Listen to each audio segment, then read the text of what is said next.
পুনৰ ৬ জনগোষ্ঠীৰ প্ৰসংগত উত্তাল জনজাতিকৰণৰ দাবীত পুনৰ সৰব হৈ পৰিছে জনগোষ্ঠীয় সংগঠনসমূহ। কেন্দ্ৰীয় মন্ত্ৰী জুৱেল ওৰামৰ শেহতীয়া মন্তব্যই ক্ষুব্ধ কৰিছে সংগঠনসমূহক। সদৌ আহোম ছাত্ৰ সন্থাৰ পিছতেই সৰব হৈ পৰিছে কোচ ৰাজবংশী ছাত্ৰ সন্থা। শিৱসাগৰ জিলা আয়ুক্তৰ কাৰ্যালয়ৰ সন্মুখত সংগঠনটোৰ প্ৰতিবাদ। জিলা আয়ুক্তক স্মাৰক পত্ৰ প্ৰদান কৰে। প্ৰক্ৰিয়া ত্বৰান্বিত নহলে ৰাজপথত সংগ্ৰাম কৰাৰ হুংকাৰ আক্ৰাছুৰ।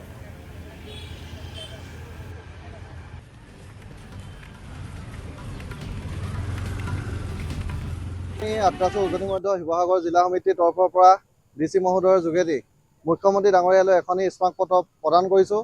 আমাৰ মূল দাবীটো হৈছে ৬ জনগোষ্ঠীক জনজাতিকৰণ মৰ্যাদা প্ৰদান কৰা। আপোনালোকে অৱগত যে এইখন চৰকাৰে বিজেপি চৰকাৰখনে আমাক ৬ জনগোষ্ঠীক জনজাতিকৰণ দিম বুলি কৈ এটা নিৰ্বাচনী ইস্যু হিচাপে পাৰ কৰি আহিছে।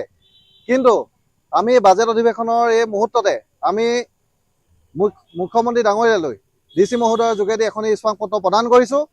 আমি তেখেতক দাবী জনাইছোঁ অতি সোনকালে যে আমাক কোচ ৰাজবংশীকে ধৰি ৫ জনগোষ্ঠীক জনজাতিকৰণৰ মৰ্যাদা প্ৰদান কৰিব লাগে। যদি অতি সোনকালে যদি ৬ জনগোষ্ঠীক জনজাতিকৰণৰ মৰ্যাদা প্ৰদান নকৰে আমি আক্ৰাছুৰ উজনি মধ্য শিৱসাগৰ জিলা সমিতিয়ে জংগী আন্দোলন কাৰ্যসূচী কৰিবলৈ আমি বাধ্য হ'ম। ধন্যবাদ। চাওক, আমি এখন চৰকাৰক আচলতে নিৰ্বাচনৰ জৰিয়তে দেখাই দিছোঁ যে BTC নিৰ্বাচনত আমাৰ কোচ ৰাজবংশী জনগোষ্ঠীয়ে বিজেপি চৰকাৰক BTC এৰিয়াবিলাকত উৎখাত কৰিছে। আৰু বিশেষকৈ চাবলৈ গ'লে আপোনালোকে উজনি অসমত এটা ঐতিহ্যমণ্ডিত সমষ্টি শিৱসাগৰ সমষ্টিৰ পৰাও আমাক কোচ ৰাজবংশী ৰাইজে আমি দেখুৱাই দিছোঁ যে আমি কোচ ৰাজবংশী ৰাইজক যদি আমাৰ নিজৰ মৰ্যাদা প্ৰদান কৰিব নোৱাৰে তেতিয়া আমি অনাগত দিনত কি কৰিম।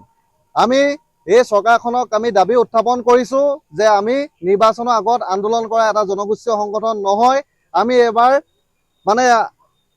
মনে মনে বহি নাথাকোঁ। যদি আমাক জনজাতিকৰণৰ যদি মৰ্যাদা প্ৰদান নকৰে আমি ইয়াৰ পৰাই আজিৰ পৰাই আমি জংগী আন্দোলন সৃষ্টি কৰিম আৰু তাৰ বাবে আমাক এই চৰকাৰে দুখ দিব নোৱাৰে। স্পষ্ট কথা। আমাৰ আজি মাননীয় উপায়ুক্ত মহোদয়ৰ জৰিয়তে